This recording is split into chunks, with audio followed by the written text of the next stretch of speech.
Mostly sunny skies today for the Sioux Falls area. Our high temperature 72 and a north wind at 5 to 15.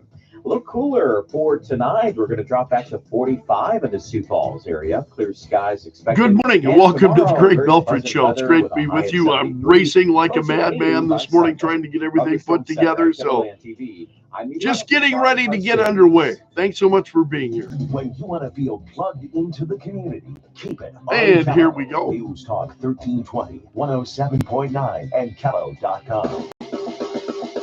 The Doctor of Discernment is on the air. I love the Greg Belfrage Show. I've been listening to you for years, Greg. Thanks for all you do and keeping us informed. You sound a little taller on radio. Dispensing a daily dose of common sense, no prescription required. Americans love a winner and will not tolerate a loser. Americans play to win all the time. I don't believe in the no-win scenario. This is the Greg Belfrage Show. Good morning, my friend. The marketplace of ideas is open. Hope you are doing well this morning. Thanks so much for starting your day with the Greg Belfrage Show. Really do appreciate it. The big story this morning, we have the father of this teenager who opened fire at a Georgia high school this week. The father now has been arrested on various charges, including second-degree murder, authorities said yesterday. So his father, 54-year-old Colin Gray, charged with a number of different counts, 4 counts of involuntary manslaughter, 2 counts of second-degree murder, 8 counts of cruelty to children. This is coming from the Georgia Bureau of Investigation. So that's really about all we know. They had posted this on social media. So in the state of Georgia, second-degree murder means that a person has caused the death of another person while committing second-degree cruelty to children. So that's punishable by 10 to 30 years in prison. And it goes on from there. So now the father is facing charges. He has been arrested.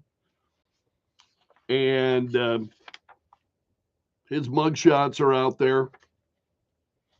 So the local authorities in Jackson County, Georgia, the sheriff said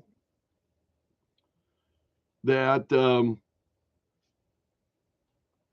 it was reacting to, because there were reports that this teenager had threatened to carry out a school shooting, and authorities looked into it, and there wasn't any evidence at the time, obviously, so they couldn't move forward. He had denied it. So investigators say there was just conflicting evidence, and it left them unable to arrest anyone. And the Jackson County Sheriff then saying she reviewed the report from May of last year and found nothing there that would have justified bringing any charges, and said, we did not drop the ball at all on this. She said, we did all we could do with what we had at the time. So the issue here is, I think, surrounding the father. He said the shooter had struggled with his parents' separation. He often got picked on in school. He frequently fired guns and hunted with his father. And he said of his son, he said he knows the seriousness of weapons and what they can do and how to use them, not to use them. Well, apparently he didn't know that. He didn't know how not to use them. The father now is under arrest, and New York Post has got a story on this morning about the home life of this shooter, and it's really painting a rather grim picture of what his life was like. So his mom had multiple drug arrests. His father had given him an AR-15 then for Christmas, which doesn't disturb me. I think that's pretty common for a lot of families, especially in this part of the world, that you might have received a gun as a gift then at Christmas. I think that's pretty common for a lot of us. So the story says that the shooter now grew up in a broken and neglectful home, which police and child services visited on a regular basis, according to a former neighbor and landlord. His mother had a lengthy rap sheet with drug and domestic violence arrests. And now his father facing charges of his own for supplying the weapon because he had bought his son an AR-15 rifle for Christmas. But again, as to whether or not, I think a lot of us do that, and that's not really that uncommon. I think especially, you're talking about a family in Georgia. What is uncommon is that you have somebody. It's not the fact that his father. I think the media is focusing on this. That his father had given him the weapon. Well, it certainly plays into charges as to whether or not the father should he have taken the weapon, should he have locked up the weapon, should this 14-year-old have had easy access to the weapon, especially if he knew that there were things that were going on. And he seemed to, as he talked about it a year ago when they were investigating this. Wouldn't that have been a time then for you to say, okay, I'm a little concerned here. I want to keep that weapon under locks.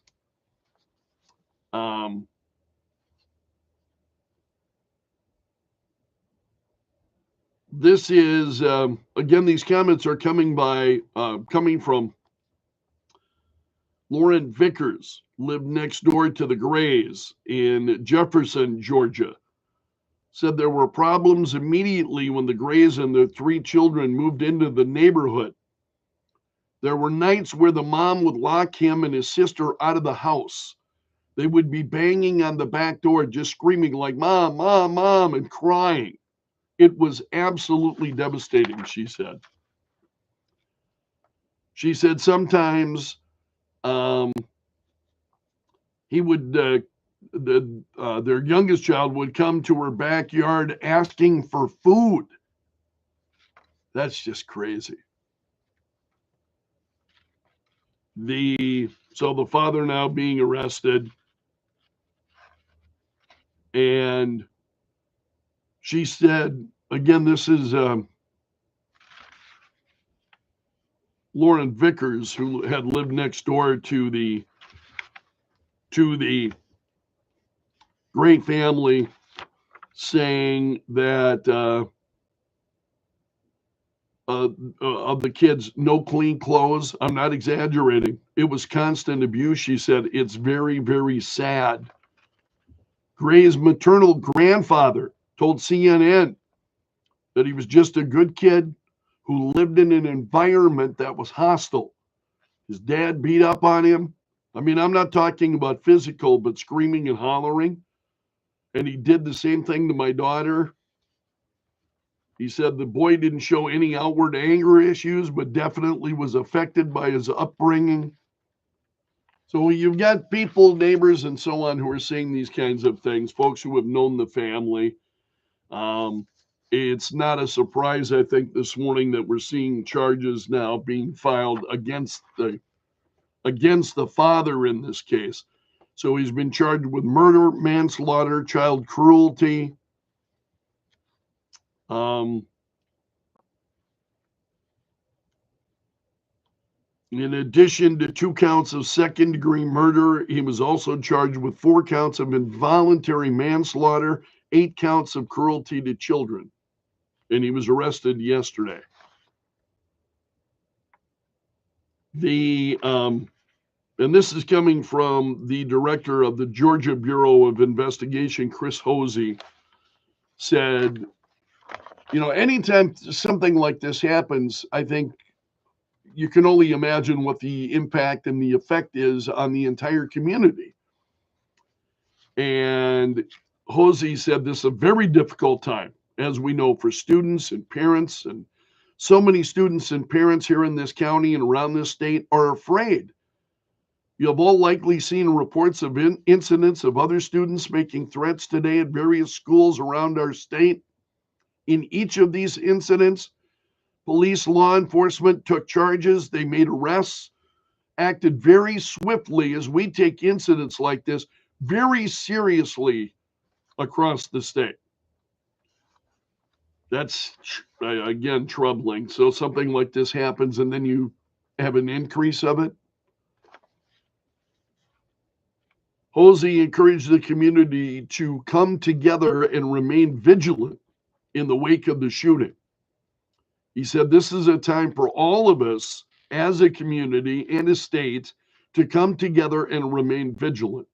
Students must be supported and encouraged here in this community and across the state to contact a member of their school faculty with any and all concerns of suspicious activity that they may see. And he went on. So Fox News has got more on that story at foxnews.com.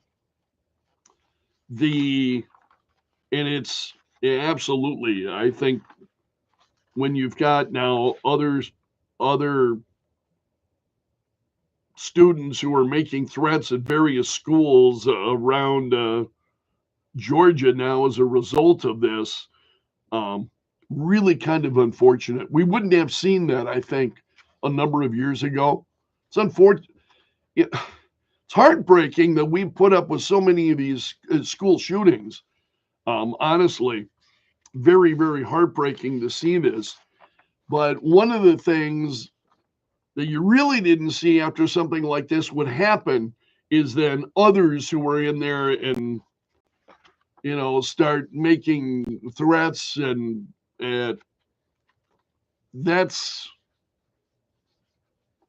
really, really disturbing, I think.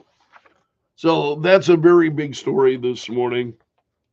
The father facing charges in this, more details coming out from neighbors about what life was like for the shooter and the family.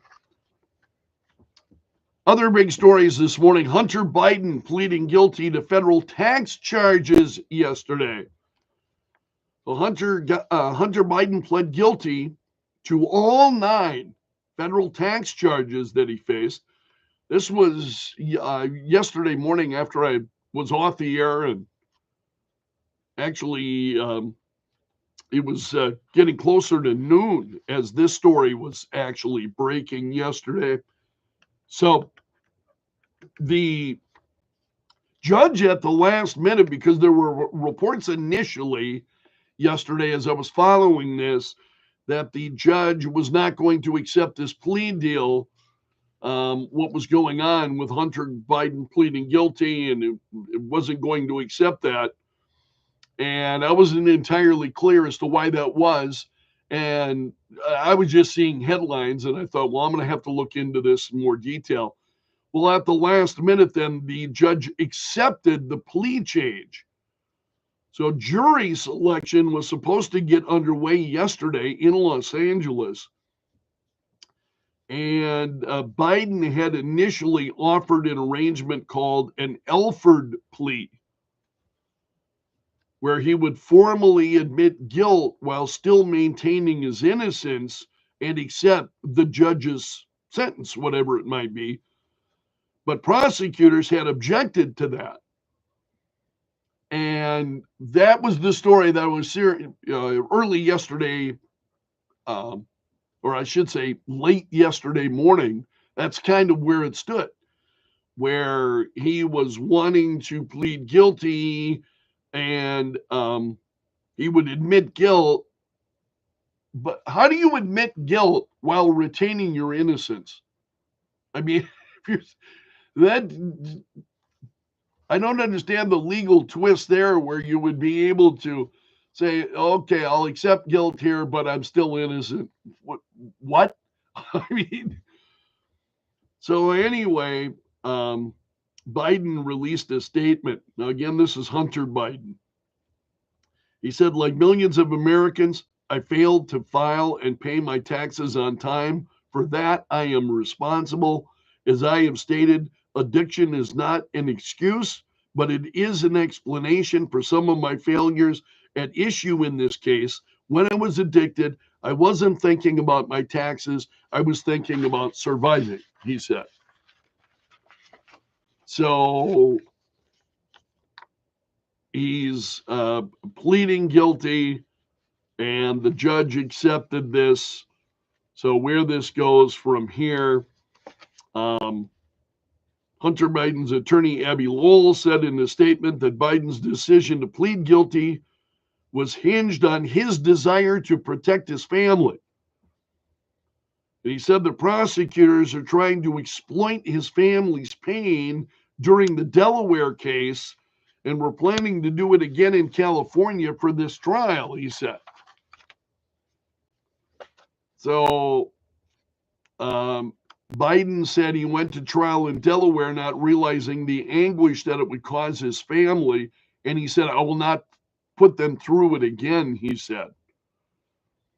The prosecutors were focused not on justice, but on dehumanizing me for my actions during my addiction, he said. Is that the case where prosecutors are trying to dehumanize him for what he did during the time that he was addicted? Or do you think that he is using his addiction in order to escape the the consequences of his actions? I think there are different ways of looking at that. We also had the federal election interference case against Donald Trump moving forward yesterday slowly. A judge permitted prosecutors then to file court documents later this month. Donald Trump, of course, was not there. So there were some clashes in the courtroom, according to the AP. Prosecutors and defense lawyers are at odds over the next step in the case after the Supreme Court narrowed the scope of the prosecution.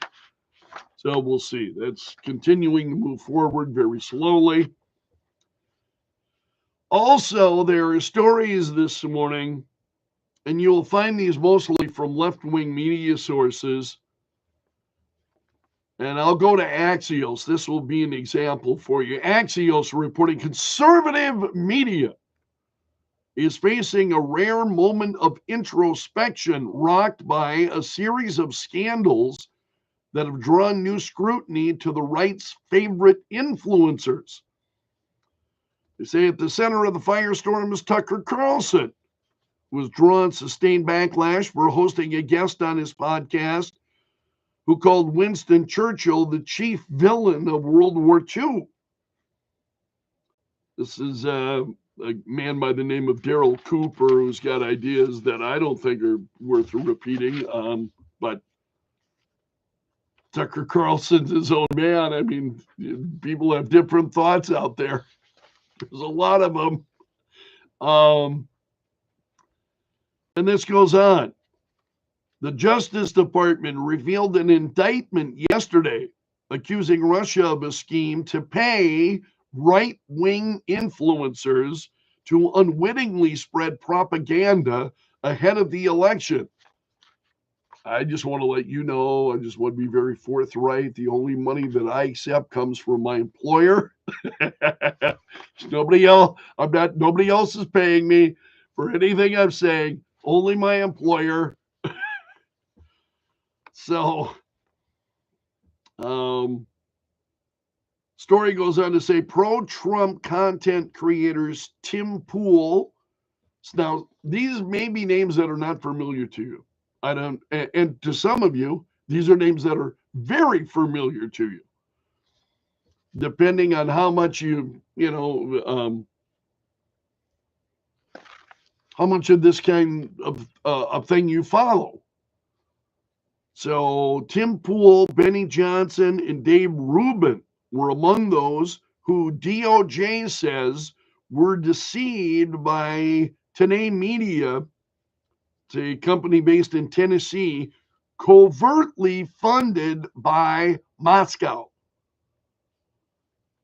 So this Tenet Media, or is it Tenet Media?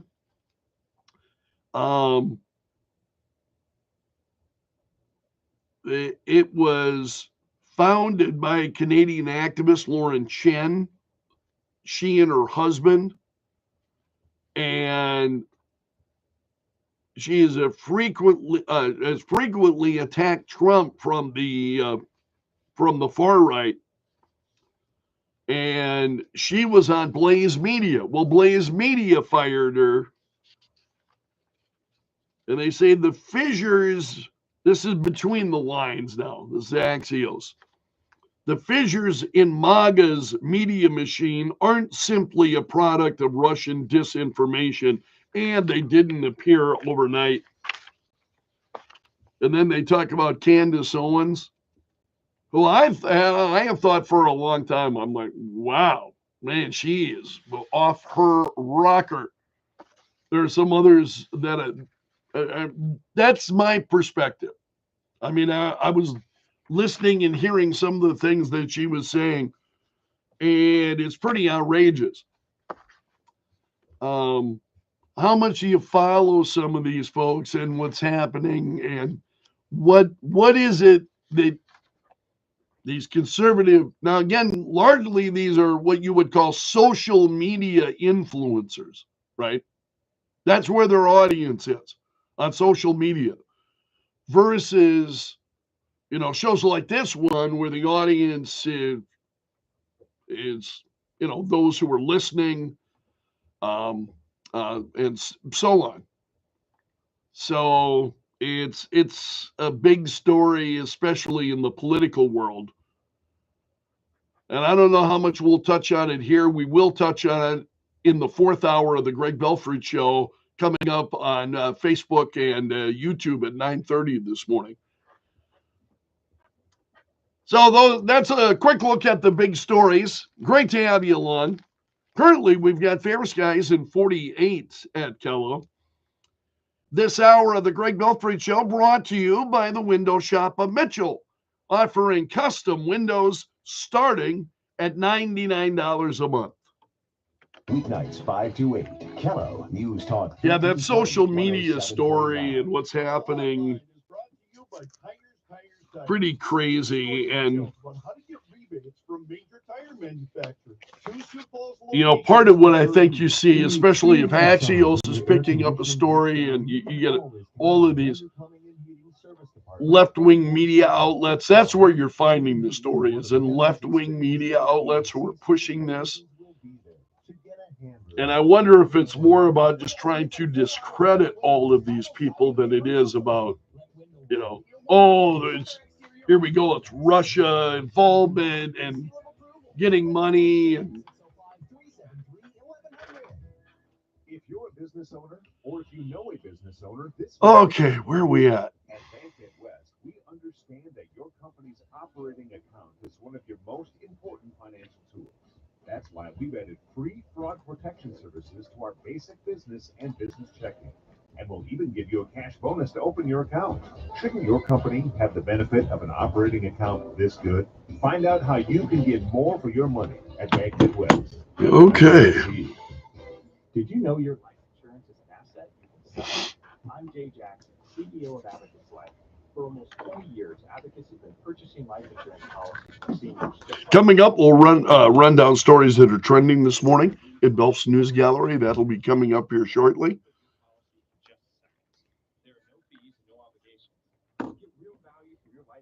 Hope you'll join me at 9:30 this morning for the fourth hour of the Greg Belfrage Show. Do that from down in my office. It's a little more relaxed, and I love engaging with folks who are watching.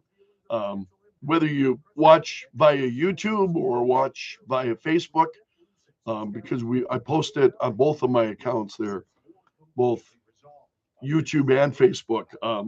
I love engaging with folks, so hope you'll join us coming up at 9:30 this morning.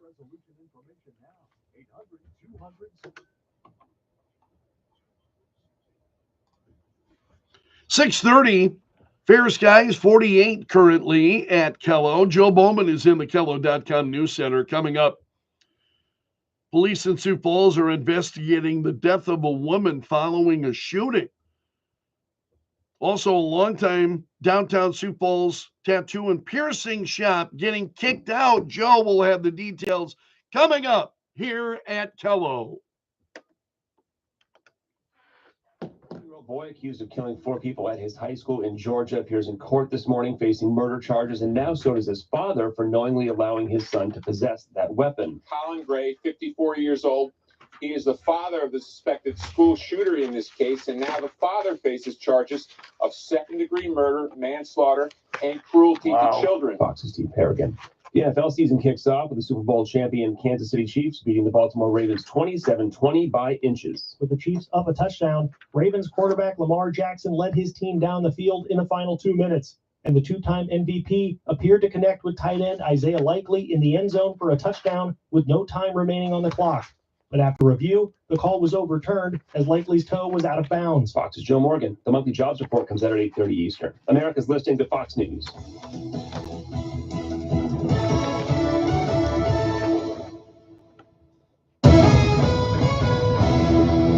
Kello News Time 6:31. I'm Joe Bowman in the Kello.com News Center. Police in Sioux Falls are investigating the death of a woman following a shooting. It happened late Wednesday night at a mobile home near Hayward Elementary. Officers found a woman on the floor with multiple gunshot wounds. She died at the scene. Evidence of fentanyl use was also found in the house. The investigation is still ongoing. Firefighters continue to battle the wildfire 3 miles from Rapid City. Cooler temperatures and scattered rain showers in the area yesterday certainly helped. The first Thunder Fire is now 76% contained. Pre-evacuation warnings for Rapid City have been lifted. A new report is showing an increase in state food assistance benefits for the second straight year. According to state records, South Dakota has paid out just over $15 million in benefits through July from the Supplemental Nutrition Assistance Program, also known as SNAP. That's up from $13.8 million last year. The report shows that more than 106,000 people in South Dakota, or 1 out of 9 South Dakotans, are considered food insecure.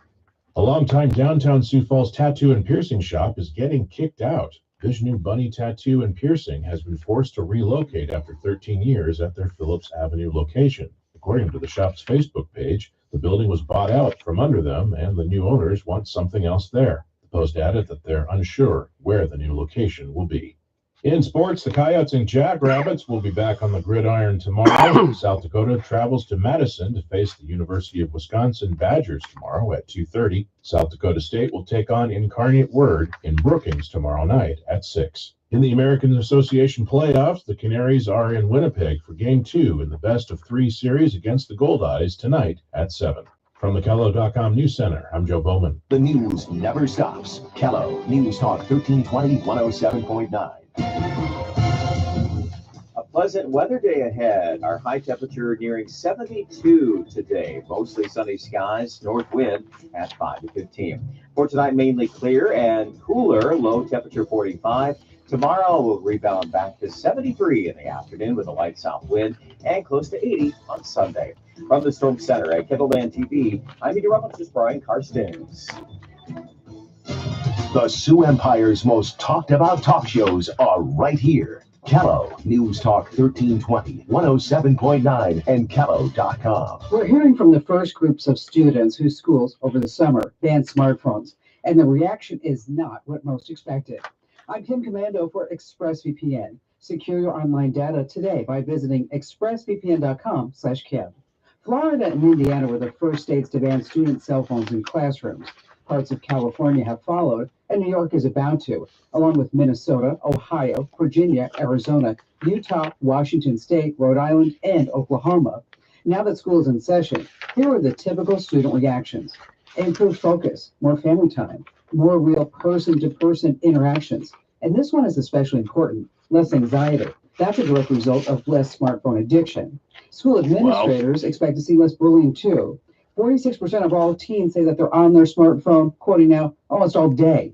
The strong pull to check social media has been removed. Is it time for your school to follow the leaders and do the same? Sign up for my free newsletter at getkim.com. A few decades ago, private citizens used to I be love what largely schools are forgotten. doing in Private. regard to those cell What's phones. changed? The internet. Now everything you've browsed, searched for, watched, or tweeted can Only crawled good through, things will collected, come and from that, I aggregated by think. third parties into a permanent public record, your record. That's why I turn to ExpressVPN to keep my data. And I think we forget, kids look to adults for guidance. They really do. You think, oh man, they don't listen, they don't do it. Yeah.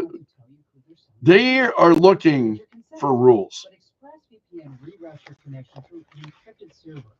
And unfortunately, too many of us, now being a parent's a tough job. I've said that many, many times on the show. Okay, let's put these in order here. ExpressVPN.com/Kim. The Kim Commando Show, live Saturday mornings at 9. Hello, News Talk 1320 107.9. Your Tip You More Tire and Automotive Store. Financing programs available to Sioux Falls locations to serve you. Bring John to the outdoors into your home with Renewal by Anderson Picture and Combination Windows. Optimizing the beautiful view of your bedroom, kitchen, or living room from ABC Seamless of Sioux Falls. Call 605-646-2667 today. Green Insight is an outwardly-based managed support to help farmers level the playing field. Green Insight was designed with managing risk to take the emotion of grain marketing. Text GRAIN at 605-391-1020 for more information. Creative Features option involves transfers to loss and is not suitable for all investors or producers. Entertaining talk. You are a quintessential drone. You're a moron. News that affects you. The latest inflation numbers are out. It's everything you need to stay well informed. News Talk 1320 107.9. Entertaining talk and news when it happens.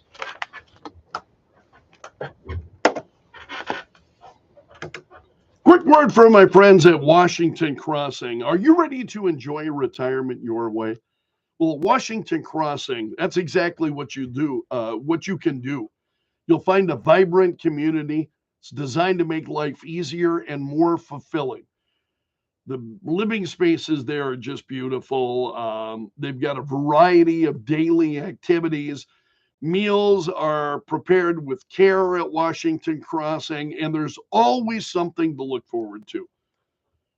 If you need a little extra help, no problem. Washington Crossing offers support when you need it so that you can focus on what matters most. So you can discover the next chapter of your life at Washington Crossing. Give them a call today. Schedule a free private tour. Their phone number is 605-271-9273. That's 605-271-9273. They would absolutely love to show you around and see what they have got to offer and to meet others there and see what a great place Washington Crossing is. Washington Crossing, life made simple.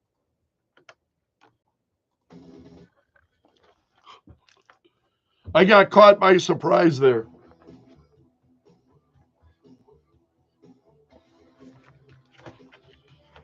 Okay. 638. Fair skies and 48. You're listening to the Greg Belfrage Show on Kello. This hour brought to you by the window shop of Mitchell, offering custom windows starting at $99 a month. What's trending now? Add them on Facebook. Let the tweeting begin. The hashtag does that. News and views from Belf's News Gallery. Well, Hunter Biden pleading guilty in his federal tax evasion case yesterday, facing up to 17 years in prison. So his tax evasion trial, jury selection was supposed to begin yesterday. And again, he pled guilty to 9 tax evasion charges, including 3 felonies, after finally agreeing to admit to the crimes. So he will learn his fate on December 16th when he is sentenced on 3 felony and 6 misdemeanor charges Again, Hunter Biden facing up to 17 years in prison and 1.3 million in fines. Also, the Georgia school shooting continues to be big news. The mugshot of the suspect has been released to the public. So authorities have released his mugshot, and he's 14 years old. Again, 4 people were killed, 9 others were injured during the shooting on Wednesday morning. So his new mugshot is out there. You may have already seen it. That story is actually is trending this morning. And now the big news of this morning is that his father is also facing charges. Also, there are a lot of stories around the shooting that are trending. We covered this at length yesterday about the shooting victims. They were identified by police early on. So yesterday, that was a big news story. It's trending this morning. The 2 students and the 2 teachers that were killed during that shooting. Also, Donald Trump's lawyers entered a not guilty plea on his behalf in federal court in Washington, D.C. And this is related to the charges from special counsel Jack Smith's superseding indictment. And Trump was not there yesterday. Trump did not appear in court. And I told you, we knew that was going to happen. Trump made it clear that he was not going to be there. So his lawyers entered a not guilty plea during the hearing yesterday. And the court filing had been obtained by Fox News. And that's what I shared with you yesterday, that Trump would be entering a not guilty plea. So the document was filed on Tuesday, and Trump waived his right to be present at the arraignment. And so it started a back and forth between prosecutors and the defense team yesterday. Also, as we talk about the school shooting in Georgia, and again, this is news that I shared with you yesterday, but it's trending this morning, that the FBI had been tipped off about the Georgia high school shooting suspect last year, in May of last year, but they didn't have anything. There was no evidence. They didn't have anything concrete that they could, point to and use at that time. And authorities now, yesterday, repeating that again and saying, there wasn't anything there that was actionable at that time, or we would have, they would have done something. Also, have you seen the body cam footage of Fannie Willis and Nathan Wade showing up at the arrest of Fannie Willis's daughter? So Fannie Willis shows up at her daughter's arrest scene with Nathan Wade. Wait a minute, I thought that relationship was over. She said, no, that relationship is done. It's done. It's over. And here they are. He's showing up with her. So you may have, and it depends where you the Daily Beast. Fannie Willis shows up to daughter's arrest with ex-lover. Oh. Normally, do you have your ex-lover tagging along with you? Oh, man. Give me a break. All right, Donald Trump is committing to the formation of a government efficiency commission if he's elected. and he would like Elon Musk to run it. And he is talking about it again this week. Trump said yesterday he would establish a government efficiency commission headed by Elon Musk if he wins the election. This was during a speech he was giving on his economic vision for the country. So he's been discussing the idea about it for weeks. Yeah, so I've been sharing that with you. And what do you think of that idea? Elon Musk and a government efficiency commission. I mean, I would love to see him take.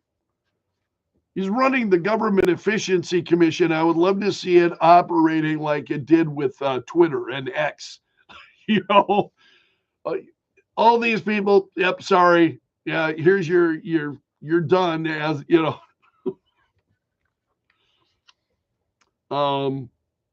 So Trump is very serious about this. And the Government Efficiency Commission was actually proposed by Elon Musk. And it's an idea now that Trump has been repeating. And again, as recently as yesterday, Trump was talking about this, about moving forward with this. Also, there's a story at The Hill this morning, thehill.com. And they say, you know, as we talk about Elon Musk, I think one of the things that's interesting about Donald Trump's campaign this time around is you've got folks like Elon Musk who he's been very vocal about his support for Trump and concern about should Democrats win this election. You've got Robert F. Kennedy Jr., who has really upset many by backing now Donald Trump. And this story at thehill.com, and Trump has talked about a possible role for Robert F. Kennedy Jr. at health as Secretary of Health and Human Services, right? He's talked about this. And The Hill reports this morning the possibility of RFK Jr. becoming Health and Human Services Secretary has rankled Democrats and the public health community as he gains influence within the former president's transition team. The public health community. With respect to the public health community, a lot of times they lean pretty hard left. So of course they're rankled, of course they're bothered by it. Also, Blaze Media, and this story is trending this morning. Blaze Media has fired one of their contributors, Lauren Chen, after the Department of Justice has linked her to a Russian influence campaign. So she's been caught in this Russian influence scandal. And Daily Wire is saying that Blaze Media then cutting their ties with Lauren Chen following this. And Dave Rubin, there are others then, I think, influencers like Tim Pool, Dave Rubin, Benny Johnson, may have been secretly funded by Russian state media employees. And Dave Poole responding to that, he said, these allegations clearly show that I and other commenters were the victims of this scheme. I knew absolutely nothing about any of this fraudulent activity, period, he said on X. Also, this Donald Trump interview with Lex Friedman is trending again this morning. Been trending for days. And Trump now telling Friedman that he conceded he lost the 2020 election by a whisker. he said, during this appearance. So Washington Examiner's got a piece on this morning. They have 5 takeaways from Trump's interview on the Lex Friedman podcast. Number 1, Trump argues a Harris presidency would send the U.S. into communism. 2, Trump reaffirmed his support for marijuana. 3, Trump admits he lost by a whisker in 2020, but Democrats are now staging a coup. So Trump admitted he lost, but said the election was a fraud. And he argued many people felt that way and wanted answers about what happened. Trump said he's preparing for the debate. He believes he'll do well. Said he doesn't think that this year's presidential election will be close. I would love to believe that, but everything that I'm seeing is... Trump said, I've done well with debates. I became president, he said. Then the second time, I got millions more votes than I got the first time.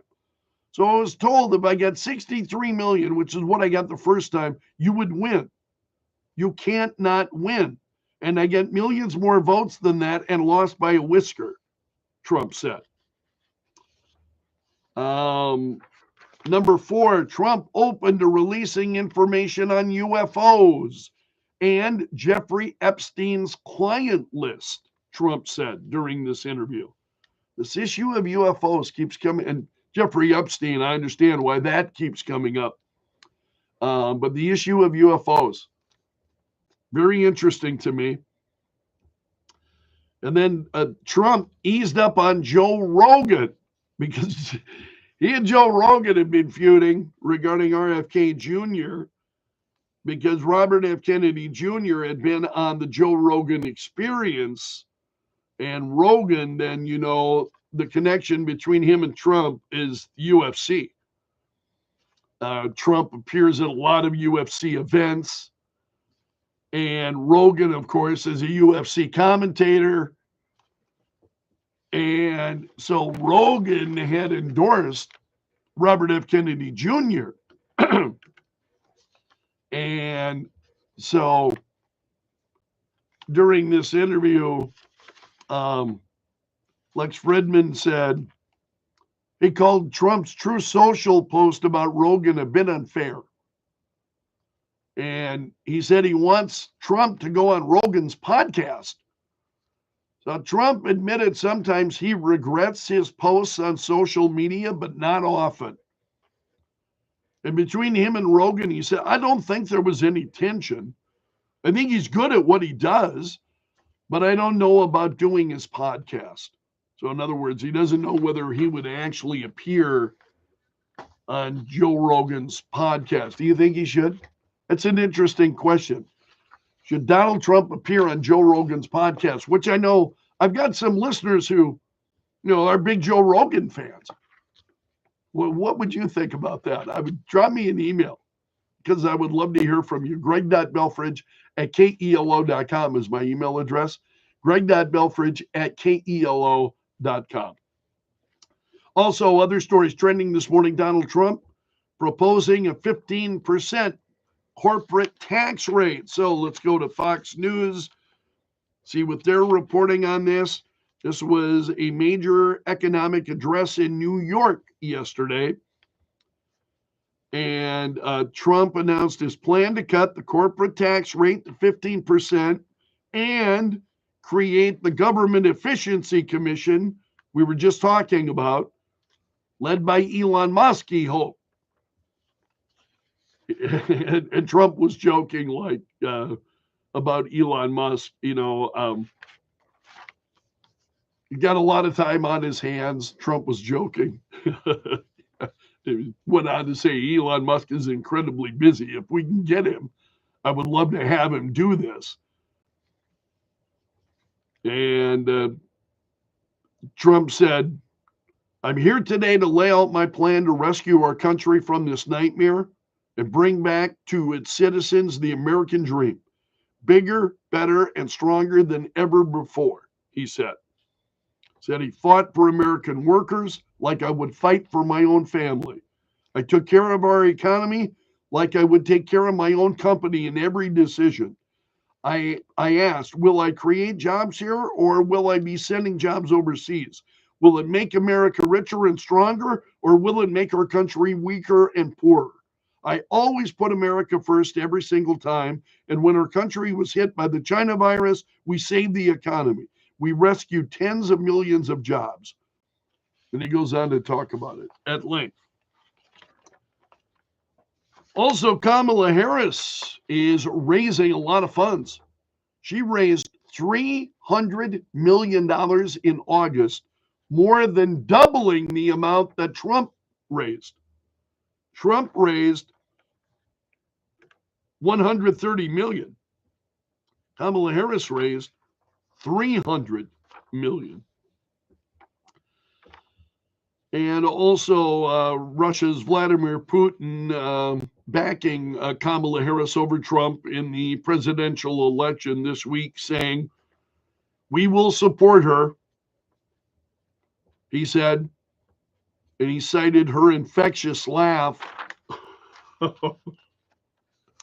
Vladimir Putin. Also, this story is still trending. Trump ridiculing ABC News ahead of the debate with Kamala Harris during his town hall with Sean Hannity. And I talked about that at length. I went through that and ran down all that they touched on during and that was a big one. Donald Trump upset with ABC News, but this was the only debate likely that the two of them are going to have. And rather than no debates, Trump took it. He would prefer that there would be another debate. And he's not too happy about the ABC, but that was the only debate that was offered. And that's a look at the stories trending this morning in Belf's News Gallery. Thanks so much for starting your day with the Greg Belfrage Show. 6:57. Fair skies and 48. And this hour of the Greg Belfrage Show brought to you by the Window Shop of Mitchell, offering custom windows starting at $99 a month. That matters. He's the race. Well, I want to thank you, my friend, for letting me join you this morning. I hope you'll be back for the fourth hour of the Greg Belfrage Show. We do that every morning at 9:30, and I hope to see you then. So please, whether for those of you who are here on YouTube, you'll see it on YouTube. I'm also doing that on Facebook, trying to appeal to more people. So I'll ask you once again, if you'll do a couple of things for me, please hit the like button and let one friend know about what we're doing. It's very much appreciated. So I hope I'll see you back at 9:30. Have a great Friday. So long for now. When you're hiring, we at ZipRecruiter know you can